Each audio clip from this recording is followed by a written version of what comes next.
네, 정규제 TV 시청자 여러분 안녕하세요. 저는 연세대학교의 김정호 교수입니다.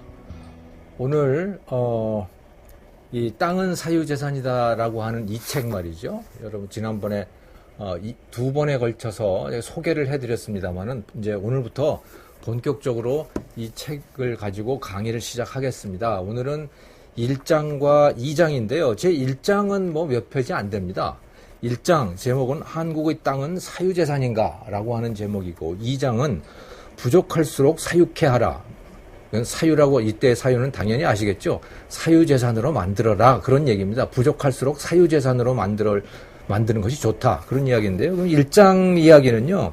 한국의 땅이 사유재산인가 이런 이야기입니다. 이 책에 보시면 이게 책이 쓰여진 지가 뭐 몇 년 돼가지고 지금도 지금 상황이 그런지는 모르겠습니다만은 이런 이야기가 나옵니다.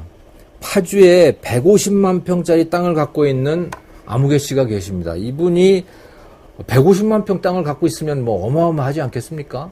그런데 이분이 보통 사람들의 생각, 땅 부자라고 하는 그런 생각과는 달리 이 양반이 뭐 그야말로 땅 가진 거지라는 거예요. 왜냐? 이 감정가를 해보니까 평당 1,030원씩 밖에 안 되는 그런 땅이래요. 근데 파주에 있는 땅이라면 당연히 뭐 상당한 값이 나가지 않겠습니까? 그럼에도 불구하고 거의 공짜와 같은 이런 그야말로 똥값이 돼버린 이유가 뭐냐? 이것은 바로 군사시설 보호구역이기 때문에 그런 것이죠.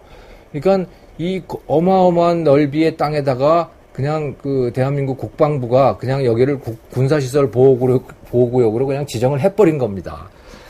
뭐 원래 시작은 전쟁통에 시작을 했겠습니다만은 뭐 그 이후로도 그냥 깔고 뭉개고 있는 거죠. 그러니까 이 집주인의 입장에서는 이 땅 주인의 입장에서는 기가 막힐 노릇인 거예요. 이런 이야기를 했더니 어떤 분은 그러시더라고요. 왜 그거 가만히 있느냐. 소송을 하든지 뭘 하든지 해야 될 거 아니냐. 뭐 이런 이야기입니다만은 국가를 상대로 해가지고 소송을 한다는 일이 보통 일입니까?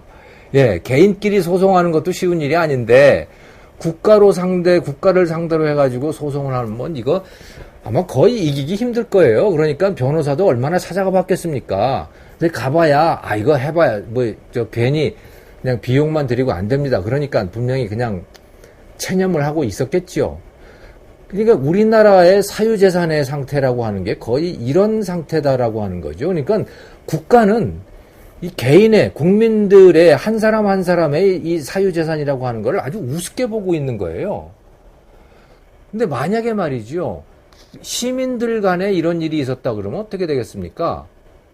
예를 들어서 그 주변에 있는 어떤 사람이 이 아무개 씨한테 이 땅을 무조건 가서 깔고 앉았다. 또는 거기다가 뭐 그냥 덮어놓고 갖다 집을 지었다. 또는 거기다 철조망을 쳐놓고 이건 내 땅이니까 집주인이고 뭐고 다 이거 못 들어와. 난 여기서 내 마음대로 할 거야. 라고 한다면 당연히 그거 뭐 그 무단 침입이나 뭐 이런 걸로 해가지고 잡혀 들어가지 않겠어요? 예, 그러니까 시민 간에는 그래도 꽤 사유재산이라고 하는 것이 지켜지는 거죠. 하지만 시민과 국가 간의 관계에 있어서는 국가는 거의 마음대로 시민들의 사유재산을 침해하고 있다. 그러니까 국가는 시민들의 사유재산을 별로 보호해주지 않는다라는 거예요. 그런데 물론 모든 재산이 그런 건 아닌데 특히 땅이 그렇다는 거죠. 만약에 뭐 시민이 갖고 있는 자동차를 갖다가 국가가 마음대로 들어와 가지고서 야 이거 내놔 내가 뭐 10년 동안 쓰고 돌려줄게 뭐 이렇게 한다면 이거는 안 되겠지. 그렇게는 안 할 거예요. 국가도 그 정도의 사유재산을 무시하거나 그러지는 않을 텐데 땅의 경우에는 이건 참 굉장히 나쁜 버릇을 가졌다라는 거죠. 국가가. 그래서 지금 군사시설 보호구역 말씀을 드렸지만 이 땅도 뭐 어마어마하게 많은 면적을 차지하고 있고요. 그거 말고도 또 지금 그린벨트라고 하는 게 지금 대표적으로 또 그렇죠. 예. 그린벨트, 예. 이거 뭐 우리나라에 조금 규모가 큰 도시, 서울, 대구, 광주, 뭐 이런 부산 이런 좀 규모가 큰 도시들은 주변에 다 이렇게 도나스 모양으로 이렇게 그린벨트라고 하는 게 그야말로 이렇게 반지 모양으로 이렇게 삥 둘러쳐져 있습니다. 모든 큰 도시애들은 다 이게 둘러쳐져 있는데 그러니까 우리나라의 도시들은 대개 그린벨트에 가서 도시가 확산되는 게 막히는 거예요. 그러니까 그린벨트에 가서 딱 걸리게 되면 그다음부터 무슨 일이 일어나게 되냐면 도시가 그 발전을 할 때 그린벨트를 뛰어넘어서 그러니까 개구리 뜀뛰기식의 그런 개발이 일어나거든요. 그리고 우리가 근데 흔히 보는 그린벨트라고 하는 거는 여러분들이 그 구리나 뭐 서울 같으면 서울 근교의 구리 같은데 뭐 이런데 보시면 지나가다가 그 비닐하우스들이 굉장히 많이 집단적으로 모여 있는 그런 데들을 보시게 될 거예요. 그런 데가 대부분은 다 그린벨트들입니다. 그러니까 실질적으로는 그린벨트의 한 40% 내지 50%는 그린벨트가 아니고 비닐벨트가 되어 있는 그런 상태인데, 아무튼 그 그린벨트라고 하는 걸 1972년부터 74년 그 사이에 박정희 대통령 때 이걸 지정을 한 거예요. 뭐 그때 서슬이 시퍼럴 때 아닙니까? 국가가 그냥 엄청난 힘을 갖고 있던 그런 때니까 그냥 그걸 떡하니 그냥 지정을 해놨습니다. 전국에다가. 그리고 그 안에서는 아무것도 못하게 했어요. 그 안에서 할 수 있는 게 농사 짓는 일인 거죠. 그러니까 비닐하우스가 그래서 거길 들어가는 겁니다. 농사 짓는 일이기 때문에. 근데 전혀 그러다 보니까 전혀 그린이 아닌 거죠. 아무튼 비닐 속에 있는 그린 벨트가 돼버렸습니다만은, 아무튼 그러니까 그린 벨트로 지정이 되고 나면 그 땅을 거의 쓸 수가 없죠. 그런데 그 그린 벨트에 대해서 또 거의 보상이 없다라는 거예요. 근데 그 김대중 정부 때부터 들어가지고 이제 보상을 해줘야 되겠다라는 뭐 그런 이야기들도 있었고, 헌법재판소에서도 보상 없는 그린벨트 지정은 이건 뭐 헌법 불합치다, 헌법에 맞지 않는다고 판정을 내줬기 때문에 이제 슬금슬금 조금씩 그 보상을 이제 해주거나 또는 그 보금자리 주택을 짓는다고 해가지고 이제 매수를 하거나 수용을 하는 거죠.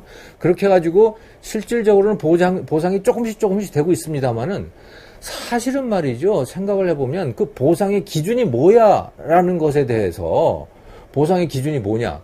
그 보상의 기준은 그린벨트가 없을 때에 어떤 값이었겠느냐, 그 값을 보상을 해줘야 되는 거거든요. 근데 그게 아니에요. 현재 그린벨트가 지정이 돼 있는 상태에서 그 값을 보상을 해주는 거예요. 그러니까 사실은 이건 보상을 안 해주는 거랑 비슷하다는 얘기죠. 그러니까 군사시설 보호구역 아까 말씀을 드렸습니다만은 그게 평당 1,030원이다. 뭐 이런 말씀을 드렸는데, 지금 뭐 그 이후로 한 5년 지났으니까 뭐 한 2, 3천 원이 됐을지 어떨지 모르겠습니다만은, 만약에 평당 1,000원을 보상을 해준다 그래 봅시다. 그게 보상입니까? 그러니까 보상을 하더라도 이게 정당한 사유재산으로 인정된 거라면, 군사시설 보호구역이 지정되지 않는다면, 그것이 해제된다면 얼마일까라고 하는 그 값을 보상을 해줘야 되는 거예요. 그게 제대로 된 사유재산인 것이죠.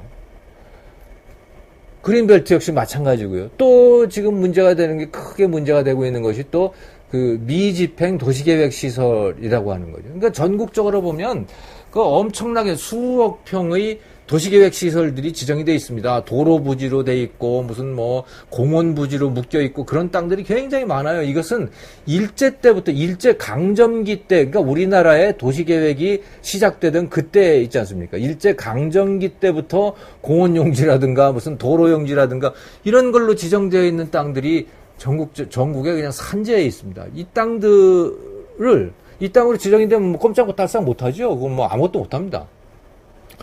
그 땅에 대해서도 뭐 이거는 뭐 그러니까 도로 용지로 돼가지고 그것을 수용을 해가지고 도로를 만들면, 그러면 별로 억울할 일이 없죠. 왜냐하면 뭐 보상이 될 테니까. 근데 그것도 아니고 수십 년간, 50년, 60년, 70년, 80년간 그런 그 도시계획시설 용지로 묶여 있는데 보상도 안 해준다. 그 정부는 뭐 다 먼 산 쳐다보고 말이죠. 아, 나 몰라라. 뭐 미안합니다. 뭐 이 정도 수준이죠, 거의. 이게 참 답답한 노릇 아니겠습니까? 그러니까 우리나라에 지금 이 토지라고 하는 것을 바라보는 시선이 바로 이렇다는 거예요. 땅 주인은 이건 무슨 죄인쯤으로 취급을 합니다. 그래서 땅값만 올라가면 무슨 뭐 투기꾼이라는 얘기가 당연히 나오고 말이죠. 아무튼 그러니까 토지에 대해서는 이거는 뭐 공개념으로 해야겠다. 이거는 무조건 국가가 관리해야 된다. 그것이 지상 명제다. 이렇게 생각하시는 분들이 굉장히 많다는 거죠. 그래서 그렇게 돼가지고는 땅이 제대로 쓰일 수가 없다. 당장 지금 미집행 도시계획시설 하나만 놓고 보라는 거죠. 그거 말이죠. 80년씩 50년씩 그렇게 지정돼가지고 아무것도 못 쓰게 하잖아요. 그러니까 국가는 그 지정되어 있는 땅을 그냥 공짜로 생각을 한다는 얘기예요. 그러니까 아무렇게나 허드렛게나 그냥 허드렛 용도로 그냥 그렇게 지정을 해놓는 거예요. 예. 이게 공짜니까 그런 거죠. 이게 주인이 없다고 생각을 하니까 그런 거예요. 실제는 주인이 있는데 국가의 입장에서 볼 때는 그 주인이 있으나 없으나 똑같은 거죠. 왜? 그냥 지정하면 되니까. 그러니까 사유재산이라고 하는 게 없으면 또 실질적으로 무력화되면 이런 일들이 벌어지더라라는 거예요. 예. 그래서 귀한 땅 아닙니까? 귀한 땅이 귀하게 쓰이려면 이게 사유재산권이 잘 인정이 되고 보장이 돼야 된다라고 하는 그런 말씀을 제 1장에서 드렸습니다.